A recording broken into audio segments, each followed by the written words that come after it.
Shalom alaihim, Bapak Ibu dan saudara-saudara sekalian yang dikasihi Tuhan Yesus Kristus. Selamat berjumpa kembali di dalam acara renungan singkat kita di pertengahan minggu ini. Untuk itu, marilah kita awali lebih dahulu dengan berdoa bersama-sama. Ya Tuhan Yesus, kami bersyukur pada kesempatan ini, anugerah Tuhan, kemurahan Tuhan masih Tuhan curahkan dalam hidup kami anak-anak-Mu.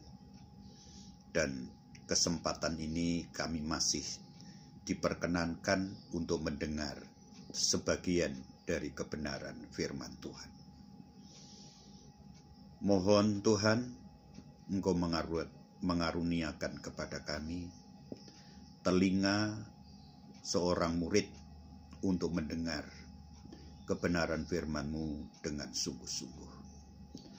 Engkau mengaruniakan kami hati yang lembut untuk menerima kebenaran firman-Mu dengan rendah hati. Engkau pula menganugerahkan kami pikiran yang bijaksana agar kami dapat memahami kebenaran firman Tuhan. Urapilah hidup kami, semuanya yang mendengarkan kebenaran firman-Mu, dan urapi firman-Mu, urapi hamba-Mu yang menyampaikannya. Terima kasih. Di dalam nama Tuhan Yesus Kristus, kami berdoa dan mengucap syukur. Amin. Selamat berjumpa Bapak, Ibu, dan saudara-saudara sekalian yang dikasihi Tuhan Yesus Kristus. Marilah kita bersyukur kepada Tuhan karena anugerah Tuhan masih ada pada kita dan kemurahan Tuhan masih dilimpahkan bagi kita semuanya. Betapa lemahnya kita ketika kita tanpa firman Tuhan. Hanya firman Tuhanlah yang menjadikan kekuatan rohani kita. Firman Tuhanlah yang memberikan kepada kita semangat untuk kita tetap berharap kepada Tuhan. Dan firman Tuhan juga yang menuntun setiap langkah hidup kita agar kita tidak sampai tersesat di dalam perjalanan hidup kita. Puji Tuhan, firman Tuhan pada kesempatan ini saya beri tema mengatasi masa-masa kering. Saudara yang dikasihi oleh Tuhan, di dalam kehidupan kita kadang-kadang mengalami masa-masa kering. Begitu kering di dalam artian kekurangan, kering dalam arti suasana keluarga kita sedang menghadapi masalah, kering dalam arti kita juga sedang menghadapi sakit penyakit dan lain sebagainya. Kita tentu tidak mengharapkan masa-masa sulit, masa-masa kering itu terjadi dalam hidup kita. Tapi ternyata kita tidak bisa menghindarkan diri, tidak bisa melindungi diri kita untuk hal-hal itu terjadi dalam hidup kita ketika itu diizinkan Tuhan. Yang paling penting bagi kita ialah bagaimana kita bisa menghadapi masa-masa kering itu tidak sampai melemahkan iman kita, tidak sampai kita berputus asa dan kita menjadi orang-orang yang tetap kuat secara rohani di dalam Tuhan Yesus.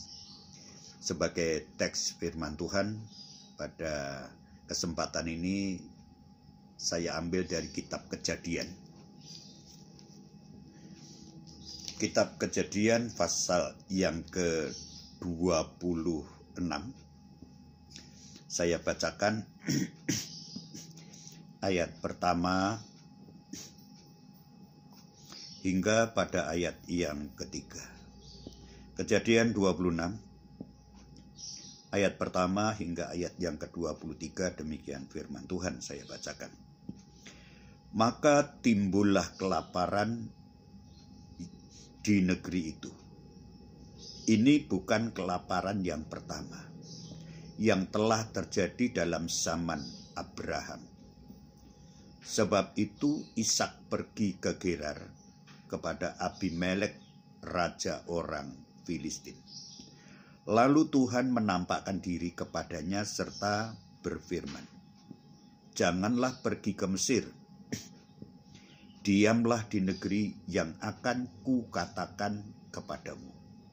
Tinggallah di negeri ini sebagai orang asing, maka aku akan menyertai engkau dan memberkati engkau, sebab kepadamulah dan kepada keturunanmu akan kuberikan seluruh negeri ini, dan aku akan menepati sumpah yang telah kuikrarkan kepada Abraham, ayahmu."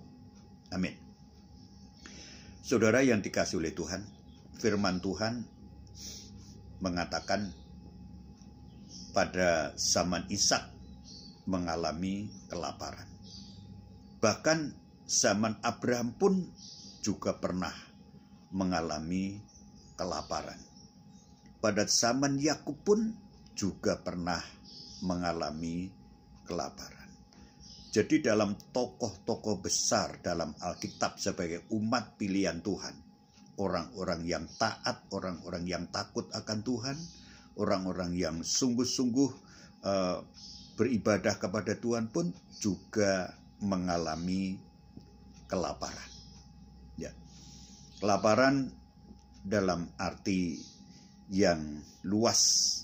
Ya. Jadi kita orang-orang Kristen, umat pilihan Tuhan, juga tidak pernah luput dari masalah. Bisa sakit, bisa kekurangan, bisa menghadapi masalah, ya, bisa kehilangan, dan lain sebagainya. Hal itu hal yang wajar karena tokoh-tokoh besar, tokoh-tokoh iman yang besar dalam Alkitab pun juga mengalami demikian. Ya.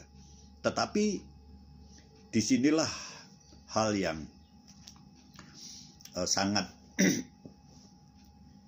indah ketika umat pilihannya itu mengalami kelaparan, yaitu Allah menampakkan diri dan memberikan firman-Nya. Ya. Tuhan menampakkan diri kepada Ishak dan memberikan firman-Nya. Dan inilah suatu lawatan Tuhan. Ini merupakan satu bentuk kepedulian Tuhan. Dan ini pula yang dikatakan Allah itu tidak pernah meninggalkan atau membiarkan umat pilihannya itu menghadapi suatu kesulitan dengan dibiarkan oleh Tuhan. Allah menyatakan dengan firman-Nya, ya, "Jangan kamu pergi ke Mesir, tinggallah di negeri yang akan kutunjukkan kepadamu, sebab aku menyertai kamu dan memberkati kamu." Puji Tuhan. Begitu baiknya Tuhan kepada umat pilihannya. Ya. Kepada Ishak yang dalam kesulitan, Tuhan melawat dia. Dan itu tentu merupakan kasih Tuhan. Ya. Allah itu sangat peduli kepada orang-orang pilihannya ketika sedang menghadapi masa-masa sulit, masa-masa kering, ya, masalah, sakit, kelaparan, kegagalan, dan lain sebagainya. Allah tidak pernah membiarkan. Kita lihat Allah melawat Adam dan Hawa ketika ia jatuh di dalam dosa. Dia panggil, Adam, Adam, di mana engkau? Itu bukankah itu merupakan suatu bentuk kasih Allah? Ketika Yohanes dibuang di Pulau Patmos, Allah pun yang sudah di surga, dia kembali juga mengunjungi dan menampakkan diri kepada Yohanes. Yusuf yang dijual sebagai budak di Mesir seorang diri, Allah pun juga menyatakan lawatannya kepada Yusuf. Dan masih banyak peristiwa-peristiwa yang lain. Ketika umat itu sedang menghadapi masalah, Tuhan melawat dia. Orang-orang Israel ketika berada di Mesir dalam kondisi yang sangat berat, tidak kuat lagi, Allah mengunjungi dan melawat umatnya. Jadi saudara-saudaraku yang dikasihi oleh Tuhan, masalah boleh terjadi dalam hidup kita, kesulitan boleh terjadi dalam hidup kita, kekeringan boleh terjadi dalam hidup kita, ya, kekurangan, sakit dan sebagainya, tapi Allah sebenarnya selalu melawat kita, ya, melawat kepada kita. Tidak pernah dibiarkan, tidak pernah ditelantarkan orang-orang yang sungguh-sungguh selalu berharap penuh kepada Tuhan.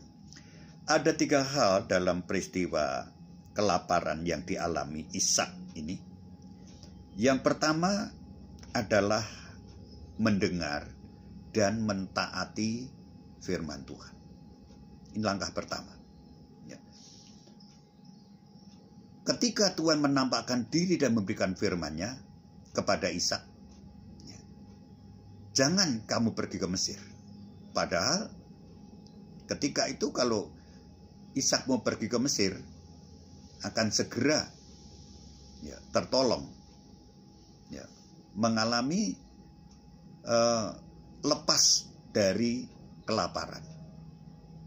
Tetapi justru Tuhan katakan, jangan pergi ke Mesir. Jadi di sini langkah pertama untuk kita itu memperoleh suatu keberhasilan di tengah-tengah kekeringan, di tengah-tengah kelaparan, di tengah-tengah persoalan dalam hidup kita, dengar dan taati firman Tuhan. Ya.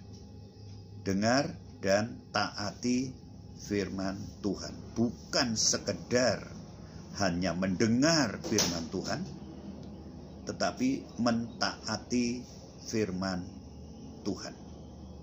Saudara-saudara, seringkali ketika kita dalam masa-masa yang kering, masa-masa yang sulit dalam bentuknya, kita ingin mencari jalan yang paling mudah, ya, mencari cara yang paling mudah untuk lepas dari masalah kita. Tetapi orang yang sungguh-sungguh berharap kepada Tuhan, ia tidak mencari jalan yang paling gampang, paling mudah, tapi ia akan taat kepada firman Tuhan. Karena taat kepada firman Tuhan adalah merupakan suatu cara yang tepat untuk kita umat pilihan Tuhan. Ketidaktaatan itu artinya akan menimbulkan masalah yang lebih berat dan lebih sulit lagi. Dan kita lihat bagaimana ketidaktaatan itu menimbulkan begitu banyak penderitaan. Ketidaktaatan Adam dan Hawa. Apa yang terjadi? Kita semua sudah tahu. Ya. Ketidaktaatan Raja Saul, ya, kita juga sudah tahu akibatnya. Ya. Kemudian kita melihat ketidaktaatan Yunus apa yang dia juga alami, ketidaktaatan Abimelek ya, di dalam Rut fase pertama, juga apa yang terjadi. Semua ketidaktaatan terhadap firman Tuhan selalu membuahkan suatu kehidupan yang sangat berat, ya, yang sangat sulit. Ya. Kita belajar dari kehidupan Ishak ketika Tuhan mengatakan jangan pergi ke Mesir, ia juga tidak pergi ke Mesir. Ini artinya mendengar firman Tuhan dan mentaatinya. Di seluruh Alkitab ditulis setiap orang yang taat kepada firman-Nya, taat kepada perintahnya, orang-orang itu semua diberkati oleh Tuhan. Orang-orang itu selalu memperoleh pertolongan yang dari Tuhan. Karena Tuhan mengendaki dalam hidup kita taat akan firman-Nya. Sesulit apapun, mari kita belajar taat kepada firman Tuhan. Haleluya, puji Tuhan. Hal yang kedua, selain ketaatan, hal yang kedua adalah menggali kembali. Menggali kembali sumur-sumur warisan Bapak Abraham yang ditimbun oleh orang-orang Filistin. Hal yang kedua. Jadi hal yang pertama tadi ketaatan. Ya. Kalau kita baca Kejadian 26 tadi ayat yang ke-6. Jadi tinggallah Ishak di Gerar. Taat kan? Tidak pergi ke Mesir. Kemudian hal yang kedua dikatakan demikian. Kemudian Ishak menggali kembali sumur-sumur yang digali dalam zaman Abraham ayahnya dan yang telah ditutup oleh orang Filistin sesudah Abraham mati. Disebutkannya lah nama sumur-sumur itu menurut nama-nama yang telah diberikan oleh ayahnya. Yang kedua, Ishak kemudian mulai menggali sumur-sumur yang digali oleh Abraham, ya, sumur-sumur yang sudah dibuat oleh Abraham, kemudian Abraham mati dan ditimbun oleh orang-orang Filistin. Artinya sumur-sumur itu sudah tidak lagi bisa dimanfaatkan karena sudah ditimbun oleh orang-orang Filistin. Dan disinilah tugas Ishak untuk menggali kembali sumur-sumur Bapak Abraham, warisan-warisan sumur yang sudah ditimbun itu. Saudara-saudara yang dikasihi oleh Tuhan, di sini berbicara hal-hal secara rohani.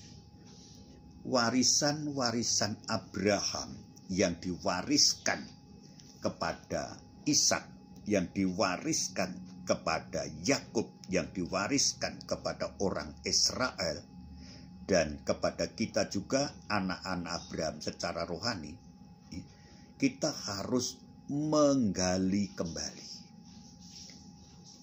Secara rohani, sumur-sumur yang diwariskan oleh Bapak Abraham. Sumur apa itu? Ya, sumur iman.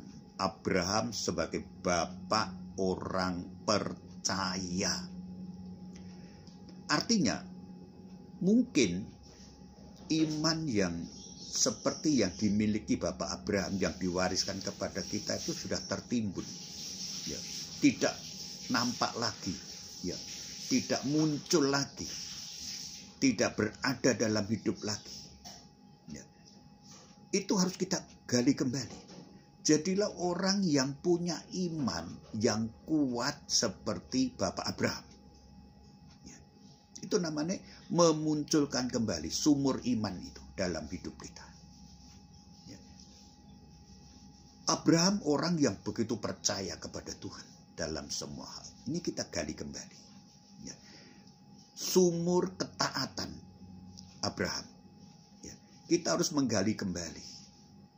Mungkin kita sekarang ini sumur ketaatan kita sudah tertimbun dengan banyak hal. Ya. Tertimbun dengan perkara-perkara dunia, tertimbun dengan kesibukan, tertimbun dengan kesenangan dunia. Ya. Sehingga hidup menjadi kering secara rohani. Mari kita gali kembali. Ketaatan. Abraham adalah bapa yang begitu sangat taat. Diperintahkan meninggalkan negerinya, dia meninggalkan. Bahkan diperintahkan untuk mengorbankan anaknya yang tunggal. Dia korbankan. Ya. Ada ketaatan. Mari kita gali kembali. Mungkin kita menjadi orang-orang Kristen yang sudah kehilangan ketaatan. Taat terhadap firman Tuhan. Ya. Taat untuk kita baca firman Tuhan, taat untuk kita melakukan firman Tuhan, taat dalam ibadah, taat dalam pelayanan, taat di dalam doa, taat dalam penyembahan. Ini mari kita gali kembali.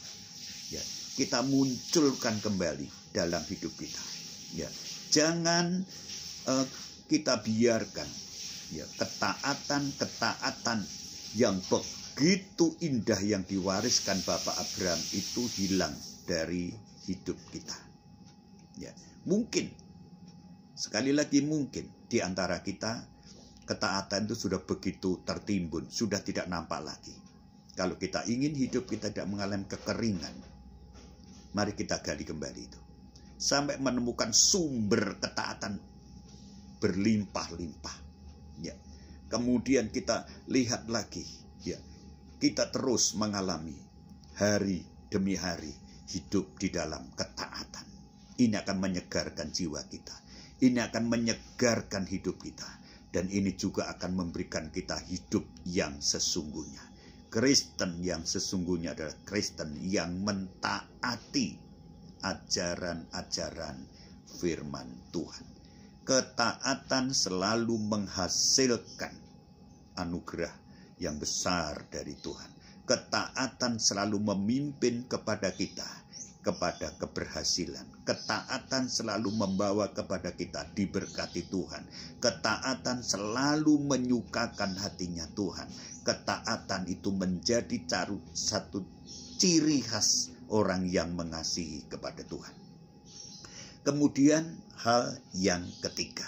Jadi yang pertama, menghadapi masa kering ini, mengatasi masa kering ini, yang pertama adalah mendengar dan mentaati firman-Nya. Kemudian yang kedua, kita menggali kembali warisan-warisan Bapak Abraham, yaitu warisan ketaatan yang sesungguhnya. Kemudian yang terakhir, yang ketiga, berani menabur di masa sulit. Berani menabur di masa sulit. Kejadian pasal 26 ayat yang ke-12 mulai. Maka menaburlah Ishak di tanah itu, dan dalam tahun itu juga ia mendapat hasil 100 kali lipat, sebab ia diberkati Tuhan. Dan orang itu menjadi kaya, bahkan kian lama kian kaya, sehingga ia menjadi sangat kaya. Perhatikan, hal yang ketiga, berani menabur di masa yang sulit. Ya, Ishak setelah dia menggali sumur-sumur Bapak Abraham kembali, di sana mendapatkan air, mulai dia menabur. Ya, mulai menabur dan diberkati oleh Tuhan. Saudara, menabur secara rohani adalah kita melakukan sesuatu bukan hanya bagi kepentingan diri kita sendiri. Ya, menabur itu artinya memberi. Ya, menabur itu artinya memberi. Ya, di masa-masa yang sulit seringkali orang hanya mengingat kebutuhannya sendiri, kepentingannya sendiri, sehingga lupa untuk menabur. Ya. Tetapi Ishak diberkati Tuhan karena dia berani menabur. Ya. Karena dia berani menabur sehingga Ishak ini diberkati Tuhan luar biasa. Dalam Amsal pasal yang keempat, saya bacakan Amsal pasal yang keempat. Ya, demikian firman Tuhan, Amsal pasal yang keempat. Kita akan mendengar bersama-sama pada ayatnya Amsal pasal, sebentar saya carikan. Amsal Salomo pasalnya yang ke 4 ayat 18. Tetapi jalan orang benar itu seperti cahaya fajar yang kian bertambah terang sampai rembang tengah hari. Ya. Orang benar, jalan orang benar itu bertambah terang hingga rembang tengah hari. Bertambah terang itu artinya lebih terang lagi, lebih terang lagi, lebih terang lagi, terus bertambah-tambah terang. Itulah jalan orang yang benar.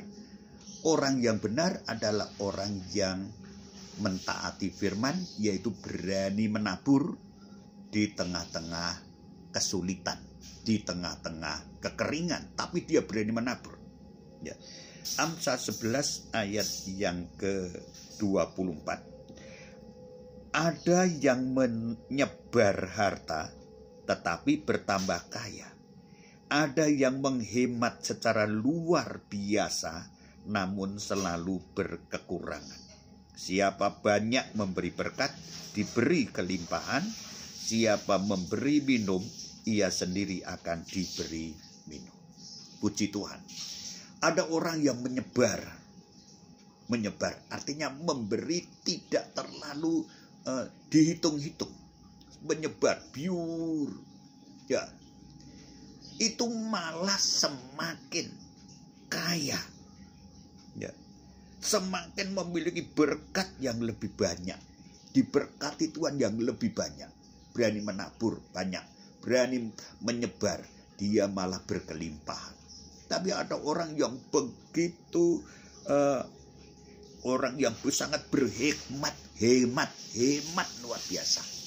Ini tidak hanya hemat, tetapi menghemat luar biasa. Ini orang-orang yang kikir, sehingga mereka selalu kekurangan.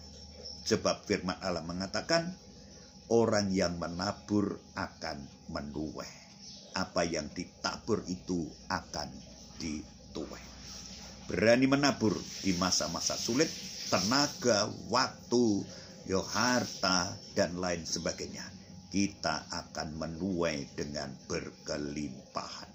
Ada 3 hal supaya kita kuat dan sukses bisa mengatasi masa kering. Yang pertama, dengar, taati firman Tuhan, dan gali kembali warisan-warisan rohani Bapak Abraham. Kemudian yang ketiga, berani menabur. Puji Tuhan, Tuhan pasti memberkati kita semuanya. Amin. Mari kita tunduk kepala. Terima kasih Tuhan Yesus untuk kebenaran firman-Mu. Kami sadar hidup kami di bumi, Tuhan, kadang-kadang menghadapi masa-masa yang kering, masa-masa yang sulit, masa-masa yang berat. Tetapi biar kami di keadaan seperti itu meyakini sungguh-sungguh Bapa, Engkau tidak pernah meninggalkan kami, Engkau tidak pernah membiarkan kami, bahkan Engkau melawat kami di masa-masa yang sulit dengan memberikan firman-Mu, dan Engkau memberikan pernyataan diri-Mu supaya kami tetap taat akan firman Tuhan. Dan kami ingin terus Tuhan menggali sedalam-dalamnya warisan-warisan rohani Bapak Abraham, warisan iman, warisan kesetiaan, warisan ketaatan akan kami gali kembali dalam hidup kami. Yang Tuhan, Engkau juga memimpin kepada kami semua anak-anak-Mu untuk kami berani menabur, berani memberi tenaga, waktu, harta yang Tuhan anugerahkan kepada kami. Karena dengan cara menabur, kami pasti akan menuai berkat-berkat Tuhan. Terima kasih, berkati semua yang mendengar kebenaran firman-Mu, bahkan seluruh jemaat GBPS Philadelphia Wage, semua diberkati oleh Tuhan, sehat, diluputkan dari virus corona dalam perlindungan Tuhan. Dalam nama Tuhan Yesus. Haleluya. Amin.